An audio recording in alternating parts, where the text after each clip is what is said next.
আরে বাবা, গানটা রবীন্দ্রনাথের গান এবং ওর জানাও নেই হয়তো যে এই গানটার দুটো ভার্সন আছে কিন্তু। এবং আমার সোনার বাংলা রবীন্দ্রনাথ যখন এই গান লিখেছিলেন, এটাও আমাদের মাথায় রাখতে হবে যে তখন কিন্তু বাংলাদেশ নামক দেশটার জন্ম হয়নি। বিজেপি এন্ডোর্স করছে এবং এতে এদের বাঙালি বিরোধী, রবীন্দ্রনাথ বিরোধী, বাংলা সংস্কৃতি বিরোধী, বাংলা সাহিত্য বিরোধী চরিত্রটা মানুষের সামনে স্পষ্ট করে প্রমাণ হচ্ছে এবং এটা বোঝা যাচ্ছে যে বিজেপি দলটা পশ্চিমবঙ্গের ভালো চায় না, বাংলার ভালো চায় না। নমস্কার, ইনস্ক্রিপ্টে আপনাদের স্বাগত। আমি সঙ্গীতা রয়েছি আপনাদের সঙ্গে এবং আমাদের সঙ্গে আজকে আলোচনায় রয়েছেন অংশুমান কর। কথা বলবো সাম্প্রতিক যে ঘটনা অসমে ঘটে গিয়েছে এবং তা নিয়ে কিন্তু বাংলাতেও ব্যাপক চর্চা এবং সেটা নিয়ে এক ধরনের রাজনীতি করছে রাজ্যের বিরোধী দল, প্রধান বিরোধী দল বিজেপি। অসমে আমরা জানি যে রবীন্দ্রনাথ ঠাকুরের গান গাওয়া নিয়ে সেখানকার মুখ্যমন্ত্রী হিমন্ত বিশ্ব শর্মা তার যে মন্তব্য, একেবারে মামলা রুজুর কথা পর্যন্ত তিনি বলেছেন। কিন্তু এখানে প্রশ্ন যে একজন কবির আহ, লেখা গান, একজন গায়কের লেখা গান, সেটা শুধুমাত্র পার্শ্ববর্তী দেশের জাতীয় সঙ্গীত বলে আমাদের দেশে গাওয়া যাবে না। এই প্রশ্নটা উঠছে অংশুমান করের কাছেও আমাদের এই প্রশ্ন যে এই পরিস্থিতিতে আহ, কি বলবেন সামগ্রিকভাবে আগে এই ঘটনায়। এটা অত্যন্ত দুর্ভাগ্যজনক এবং খুব অন্যায় কাজ হয়েছে। মানে মাথায় রাখতে হবে রবীন্দ্রনাথের গান গাওয়ার উপর নিষেধাজ্ঞা জারি করা হচ্ছে। এবং আমরা দেখেছি, মানে যেটা আমি খুব স্পষ্ট করে বলতে চাইছি যে একই কাজ কিন্তু বাংলাদেশেও যারা মৌলবাদী তারা এরকম একটা ফতোয়া দিচ্ছিল রবীন্দ্রনাথকে নিয়ে। এখন হিন্দু মৌলবাদীরা এরকম ফতোয়া দিচ্ছে। মানে দুটোর মধ্যে কোনো তফাৎ নেই। অদ্ভুত একটা যুক্তি খাড়া করেছেন একজন বিজেপির নেতা, দেখলাম বলছেন রবীন্দ্রনাথের গান বললে হবে না। হ্যাঁ, এটা একটা অন্য দেশের জাতীয় সঙ্গীত। না, রবীন্দ্রনাথ ঠাকুরের লেখা গান গাওয়া বললেও হবে না। ভারতবর্ষে দাঁড়িয়ে আপনি অন্য একটা রাষ্ট্রের হ্যাঁ গাইবেন, জাতীয় সঙ্গীত গাইবেন। রবীন্দ্রনাথের লেখা বলে, জাতীয় সঙ্গীত লেখা বলে ওই বাংলাদেশের জাতীয় সঙ্গীত গাওয়া যাবে? হ্যাঁ, এরপর কেউ এসে পাকিস্তানের জাতীয় সঙ্গীত এখানে দাঁড়িয়ে দাঁড়িয়ে গাইবে? এসব পশ্চিমবঙ্গে চলে, এখানে পশ্চিমবঙ্গে চলে, ওখানে চলবে না। আরে বাবা, গানটা রবীন্দ্রনাথের গান এবং ওর জানাও নেই হয়তো যে এই গানটার দুটো ভার্সন আছে কিন্তু, দুটি রূপ আছে। তো তার একটি হচ্ছে বাংলাদেশের জাতীয় সঙ্গীত। তো উনি কি বলবেন যদি অন্য রূপটা এই দেশে কেউ গায়, যদি ওর যুক্তিই ধরে নি? সেই যুক্তিও আসে না। তার কারণ হচ্ছে জাতীয় সঙ্গীত কোন একটি গান কোন দেশের কিনা তার ওপরে এই গানটা রবীন্দ্রনাথের গান, এটা হচ্ছে সবচেয়ে বড় পরিচিতি। এবং আমার সোনার বাংলা রবীন্দ্রনাথ যখন এই গান লিখেছিলেন, এটাও আমাদের মাথায় রাখতে হবে যে তখন কিন্তু বাংলাদেশ নামক দেশটার জন্ম হয়নি। কাজেই একটা অবিভক্ত বাংলা, সেই সময় দাঁড়িয়ে রবীন্দ্রনাথ এই গানটা লিখছেন। তো সেই গানটা যদি এত বছর ধরে আমরা গেয়েছি, ভারতবর্ষের বিভিন্ন প্রান্তে গাওয়া হয়েছে, উনি কি বলবেন? ওই বিজেপির যে নেতা এই কথা বলেছেন, সম্ভবত তার নাম সজল ঘোষ, উনি কি বলবেন? ওর প্রধানমন্ত্রী নরেন্দ্র মোদীও তো একই কাজ করেছেন। আমার সোনার বাংলা, আমি তোমায় ভালোবাসি। আমাদের পশ্চিমবঙ্গে এসে আমার সোনার বাংলা ভাঙা ভাঙা বাংলায় যেমন উনি বলেন বলে গেছেন। তো একই তো, উনি গান নেই কিন্তু ওই গানের কথাগুলোই তো বলেছেন। আমাদের দেশে দাঁড়িয়ে তো অন্য একটা দেশের জাতীয় সঙ্গীতের যে শব্দগুলো, সেই শব্দগুলো উনি প্রয়োগ করেছেন ওর বক্তৃতায়। তো হেমন্ত শর্মা কি করবেন? সজল ঘোষ কি করবেন? এটা অত্যন্ত ন্যাক্কারজনক কাজ হচ্ছে, অত্যন্ত অন্যায় হচ্ছে এই কাজ। মানে ভারতবর্ষের মাটিতে এবং বিশেষ করে আমি বলছি পশ্চিমবঙ্গের মাটিতে একেবারেই হতে দেওয়া যাবে না। লক্ষ কণ্ঠে এই গান পশ্চিমবঙ্গের বিভিন্ন প্রান্তে, ভারতবর্ষের বিভিন্ন প্রান্তে গাওয়া উচিত। ওদের আসলে সমস্যাটা কোথায়? আমি বলছি সমস্যাটা হচ্ছে আসলে রবীন্দ্রনাথকে নিয়ে। জনগণ মন অধিনায়ক জয় হে এই গানটাকে গ্রহণ করা হয়েছে। মাঝে মাঝে এরকমও কথা শুনেছি যে এই গানটা ভারতবর্ষের আদর্শ জাতীয় সঙ্গীত নয়। আমি সেই বিতর্কে যাচ্ছি না, কিন্তু রবীন্দ্রনাথ আসলে জাতীয়তাবাদের যে এক্সট্রিম একটা ফর্ম, চিরকাল তো তার বিরুদ্ধে কথা বলেছেন। এবং এই যে আমার সোনার বাংলা, মানে যদি আমি তর্কের খাতিরে ধরে নিই যেটা একটা অন্য দেশের জাতীয় সঙ্গীত, সেখানে কি বাংলাদেশের জাতীয়তাবাদের কথা বলা আছে? কি নরম মেদুর একটা গান! এই গান বাংলাদেশকে, তার জল হাওয়া প্রকৃতিকে যেমন বাংলাদেশের মানুষদের ভালোবাসতে শেখায়, তেমন আমাদেরও আমাদের বাংলাকে ভালোবাসতে শেখায়। কোথাও বলা নেই যেটা হচ্ছে বাংলাদেশ, এই শব্দটাও কোথাও নেই। বাংলাদেশের জন্মই হয়নি তখন। প্রকৃতিকে ভালোবাসতে শেখায়, জল হাওয়াকে ভালোবাসতে শেখায়, পশ্চিমবঙ্গকে ভালোবাসতে শেখায়। অবিভক্ত বঙ্গকে ভালোবাসতে শেখায়, মানুষকে ভালোবাসতে শেখায় এই গান, এবং উগ্র জাতীয়তাবাদের উল্টো দিকে দাঁড়িয়ে থাকে এই গান। এখানে কিন্তু উগ্র জাতীয়তাবাদের কণা মাত্র লেশ নেই। রবীন্দ্রনাথ আজীবন এই উগ্র জাতীয়তাবাদের বিরুদ্ধে দাঁড়িয়েছিলেন। তার কাছে অনেক বড় ছিল সমাজের ধারণা। পশ্চিমী যে জাতীয়তাবাদের ধারণা, তার বিরোধিতা করে গেছেন সারা জীবন। সেই জন্য সমস্যা হচ্ছে ওদের রবীন্দ্রনাথকে নিয়ে। আসলে এই কথা বলা যায় নাকি? এবং আমি আরেকটা কথা বলছি, এই কথাটা ওরা যত বেশি বলবেন, তত এই ভোটের বাজনা তো বেজে গেছে, এসআইআর হচ্ছে, আমাদের রাজ্যে বিজেপির পরাজয় ক্রমশ সুনিশ্চিত হবে। এবং যদি রাজনৈতিক দৃষ্টিভঙ্গি থেকে দেখি, এটা আরেকটা একেবারে ছয় মারার মতো বল মমতা বন্দ্যোপাধ্যায়কে তুলে দিয়েছেন, তৃণমূল কংগ্রেস করে তুলে দিয়েছেন। তবে ক্ষুদ্র রাজনৈতিক পরিসরে আমি গোটা বিষয়টাকে রাখবো না। আমি আবারও বলবো যে একটা আহ্বান এসেছে আগামীকাল সারা পশ্চিমবঙ্গ জুড়ে লক্ষ কণ্ঠে এই গান গাওয়ার। আমি বলবো আসুন আমরা সকলে যে যেখানে পারি ওই সময় দাঁড়িয়ে থেকে এই গান গাই। সেটাই আমাদের আসল কাজ এবং প্রতিবাদ, যে রবীন্দ্রনাথকে বয়কট করতে দেব না। তিনি কোন দেশের জাতীয় সঙ্গীত, তার কোন গানটিকে নির্বাচন করা হয়েছে সেই প্রশ্ন এখানে অবান্তর। রবীন্দ্রনাথকে বয়কট করার চেষ্টা করা হচ্ছে এবং এটা একটা একদম সম্পূর্ণ মৌলবাদী কাজ। সম্পূর্ণভাবে সর্বতভাবে আমাদের সর্বশক্তি দিয়ে এর বিরোধিতা করতে হবে।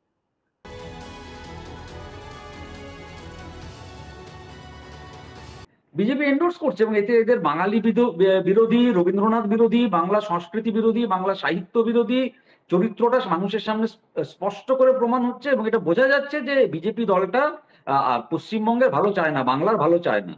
হ্যাঁ, বঙ্গাল খাদা আন্দোলন ওখানে হয়েছে এবং বাঙালিদের প্রতি একটা অংশের বিদ্বেষ হয়েছে, কিন্তু আসামে আমি বারবার গেছি বিভিন্ন সাহিত্য সভায়, একাডেমিক কাজে। আমি দেখেছি সেখানে অসমীয়াদের একটা প্রবল মানে বড় অংশ রয়েছেন যারা কিন্তু বাঙালিদের একেবারেই বিরুদ্ধাচারণ করেন না। এটা একেবারে রাজনৈতিক একটা প্রকল্প আমি বলছি। এবং সম্প্রতি যে প্রকল্পটা আমরা গোটা ভারতবর্ষে জুড়ে দেখেছি, যে বাঙালি দেখলেই, বাংলা ভাষায় কথা বললেই তাকে বাংলাদেশি বলে চিহ্নিত করে দেবো। এবং আমরা জানি যে পশ্চিমবঙ্গের কতজন বাংলাভাষী মানুষ এবং যারা পশ্চিমবঙ্গের একদম স্থায়ী বাসিন্দা, বাংলাদেশের সঙ্গে তাদের কোনো যোগ নেই, তাদের বাংলাদেশে ফেরত পাঠানো হয়েছিল, সেখান থেকে তারা আবার ফিরে এসেছেন অনেক কাঠখড় পুড়িয়ে। এই গোটা প্রকল্পটা একটা রাজনৈতিক প্রকল্প। মানে বলতে আমার কোনো দ্বিধা নেই, সেটা হচ্ছে এই যে হ্যাঁ, আমাদের যে সংস্কৃতি, আমাদের যে অতীত গৌরব, তার থেকে হয়তো নানা ক্ষেত্রে আমাদের অবনমন ঘটেছে, কিন্তু তবুও এখনো বাঙালি যা পারে, ভারতবর্ষের অন্য প্রদেশের সমস্ত মানুষ সেই কাজ সবসময় করে উঠতে পারেন না। বিশেষত সাহিত্য, সংস্কৃতি, শিল্পের ক্ষেত্রে বাঙালিদের যে প্রশ্নাতীত প্রাধান্য, সে আমরা মানে বলিউড দেখি, আর কবিতার জগৎ দেখি, আর নাটকের জগৎ দেখি, আর সঙ্গীতের জগৎ দেখি, সেটা প্রমাণিত। তো সেই জায়গা থেকেও একটা একটা বাঙালি বিদ্বেষের মানে বাতাবরণ অনেক সময় তৈরি করা হয়। এবং আমি আবারও বলছি যে গোটা বিষয়টা মূলত আসলে একটা রাজনৈতিক প্রকল্প এবং সেই জন্য বিজেপি চাইছে সবকটাকে মিলিয়ে দিতে। যে অনুপ্রবেশের যে সমস্যা, যেটাকে হাতিয়ার করে ওরা মনে করছেন যে একটা বড় হিন্দু ভোটকে ওরা কনসোলিডেট করবেন, আসলে ওদের বিরুদ্ধে যাচ্ছে। ইতিমধ্যেই আমরা দেখেছি যে মতুয়াদের একটা বড় অংশের নাম বাদ যাওয়ার সম্ভাবনা তৈরি হয়েছে পশ্চিমবঙ্গে এসআইআর এর ফলে, এবং তারা প্রতিবাদ করছেন। বিজেপি এটাকে একটা রাজনৈতিক প্রকল্প হিসেবে নিয়েছে এবং সেই রাজনৈতিক প্রকল্পটাকে বাস্তবায়িত করতে গিয়ে যে সমস্ত কাজ ওরা করছে, তাতে আসলে বাংলার যেমন অবমাননা হচ্ছে, পশ্চিমবঙ্গের যেমন অবমাননা হচ্ছে, বাংলা ভাষা, সংস্কৃতি, সাহিত্য, সঙ্গীতের যেমন অবমাননা হচ্ছে, তেমন ওরা মমতা বন্দ্যোপাধ্যায়ের জয়কে বিধানসভা নির্বাচনের আগে প্রায় সুনিশ্চিত করার কাজে নেমেছেন বলে আমার মনে হচ্ছে।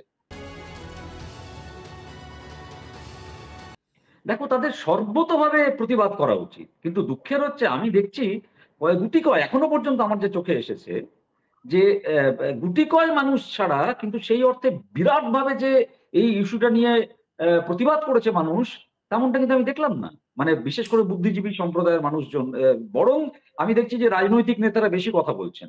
আমি তো আশা করেছিলাম যে যারা বাংলা সাহিত্য রচনা করেন, যারা কবিতা লেখেন, যারা গান গান, তারা অনেক বেশি এটা নিয়ে ভোকাল হবেন, কিন্তু তাদের অনেককে কিন্তু সেই অর্থে ভোকাল হতে দেখলাম না। এমনকি একটা দুটো জায়গায় এরকম পোস্টও দেখছিলাম যে বোধহয় কারো কারো কাছে আহ্বান জানানো হয়েছে যে আগামীকাল একটু চলুন আমরা একসঙ্গে আমরা এই গানটা আবার গাই, রবীন্দ্রনাথের গান আমরা গাই, আমার সোনার বাংলা।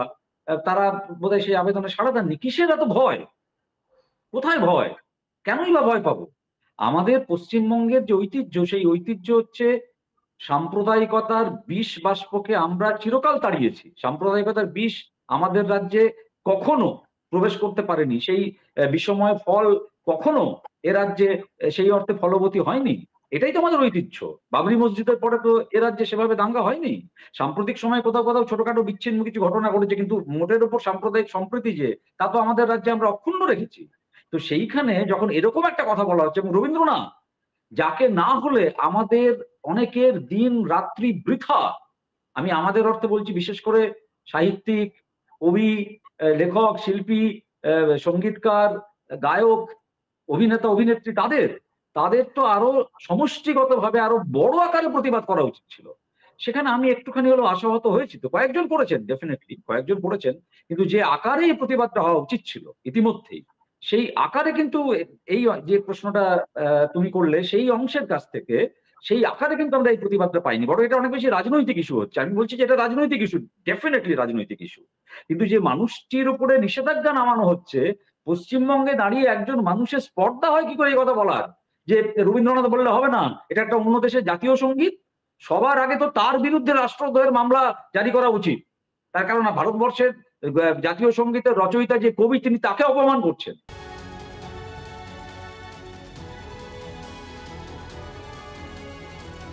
দেখো, হয়ে তো আসছে। আমি তো বললাম যে কিছু বিচ্ছিন্ন ঘটনা সাম্প্রতিক অতীতে হয়েছে, এটা নিয়ে তো অস্বীকার করা নেই। কোথাও কোথাও দাঙ্গা পরিস্থিতি তৈরি হয়েছিল।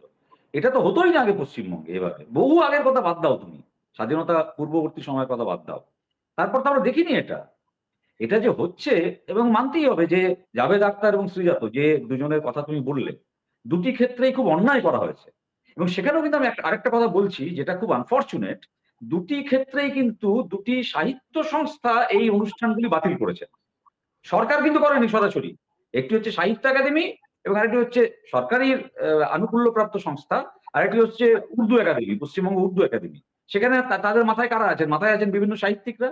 তারা কি করে মৌলবাদী চাপের কাছে মাথা নত করছেন? এটা তো আবারও সেই একই প্রশ্নে আমাদের ফিরে আসতে হয়, যে তাদের তো অনড় অবস্থান নেওয়া উচিত ছিল, যে মৌলবাদীরা যাই বলুন, হিন্দু মৌলবাদ এবং মুসলিম মৌলবাদের মধ্যে আমি কোনো তফাৎ করি না, দুজনে একই সুরে কথা বলছেন। আমি একটু আগেই বললাম যে রবীন্দ্রনাথকে নিয়েও দুজনের একই আপত্তি। এটা সবচেয়ে দুঃখের কিন্তু, যে দুটো সাহিত্য প্রতিষ্ঠান এইরকম দুটো অনুষ্ঠানকে বাতিল করলো। তাদের মাথায় যারা বসে রয়েছেন তারা সবাই সাহিত্যিক, তারা কি করে এরকম সিদ্ধান্ত নিতে পারে? দ্বিতীয় যে কথা যেটা তুমি বললে, এটা তো মানতেই হবে যে এই পরিস্থিতি পশ্চিমবঙ্গে নিয়ে এলো তৃণমূল কংগ্রেস এবং বিজেপি। আমি এই দুটো দলকেই মুখ্যত দায়ী করব। এরা দুজনেই আসলে ধর্মের তাসটা খেলছেন ভোটের জন্য, এবং ধর্মের তাসটা এত বেশি করে এরা ভোটের জন্য খেলছেন যে আজকে এই পরিস্থিতি তৈরি হয়েছে। বিজেপি তো চিরকাল ধরেই তাস খেলতো, তৃণমূল কংগ্রেসও খেলতো, একটু আড়ালে আবদালে খেলতো, এখন প্রকাশ্যে খেলতে শুরু করেছে। যে দীঘায় মন্দির বানানো হলো একটা প্রকল্পের নাম দিয়ে, মন্দির না বলে সরকারি টাকায় আবার সেটা। তো এই যদি পরিস্থিতি হয়, ইমামদের ভাতা দেওয়া, পুরোহিতদের ভাতা দেওয়া, এ তো একদম মানে গোটা ভোট কি নিয়ে হওয়ার কথা? ভোট হওয়ার কথা চাকরি পাচ্ছে কিনা ছেলেপুলেরা, শিল্প হচ্ছে কিনা, রাস্তাঘাট হচ্ছে কিনা, যাকে বলা হয় প্রকৃত অর্থে উন্নয়ন, ডেভেলপমেন্ট, উন্নয়ন হচ্ছে কিনা, দারিদ্র দূরীভূত হয়েছে কিনা, সেসব বাইরে চলে গেছে। চর্চা হচ্ছে শেষ কিছুদিন ধরে কেবলমাত্র ধর্মীয় প্রসঙ্গ নিয়ে। এবং এই পরিস্থিতির জন্যই প্রধান বিরোধী দল এবং শাসক দল দুটো দলই সমানভাবে দায়ী আমি বলবো। এবং আমি আশা করেছিলাম যে মাননীয় মুখ্যমন্ত্রী মমতা বন্দ্যোপাধ্যায় এইখানে, কেননা মুখে উনি সত্যি সত্যি বারবার সাম্প্রদায়িকতার বিরুদ্ধে নানা কথাবার্তা বলেন, যে উনি অনেক কড়া অবস্থান নেবেন।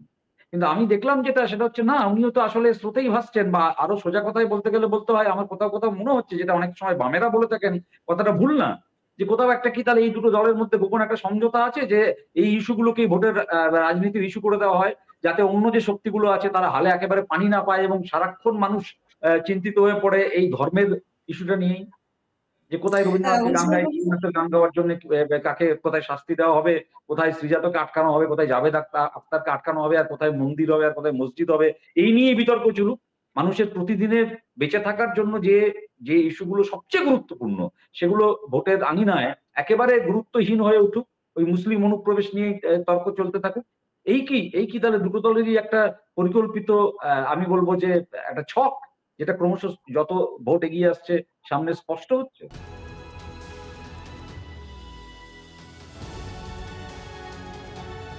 সম্পূর্ণভাবে আমি তোমার সঙ্গে সহমত। যে কথাটা তুমি বললে, এটা একেবারে সরকারের কাজ নয়। এটা সরকারের কাছ থেকে আমরা আশা করি না। সরকার স্বাস্থ্যের খবর রাখবেন, শিক্ষার খবর রাখবেন, সড়কের খবর রাখবেন। সরকারের কাজ নয় দুর্গাপুজোর জন্য অনুদান দেওয়া, একেবারেই সরকারের কাজ নয়। আমি এর তীব্র বিরোধী। এবং সে কারণেই আমি তো বলছি যে সরকারি যে সমস্ত পদক্ষেপ নেওয়া হয়েছে সেই পদক্ষেপগুলোর কারণে, এবং অবশ্যই প্রধান বিরোধী দল তাদের তো ধারাবাহিক একটা ঐতিহ্যই আছে, তারা এই ধর্মের তাসটাই চিরকাল সমস্ত ক্ষেত্রে খেলে থাকে।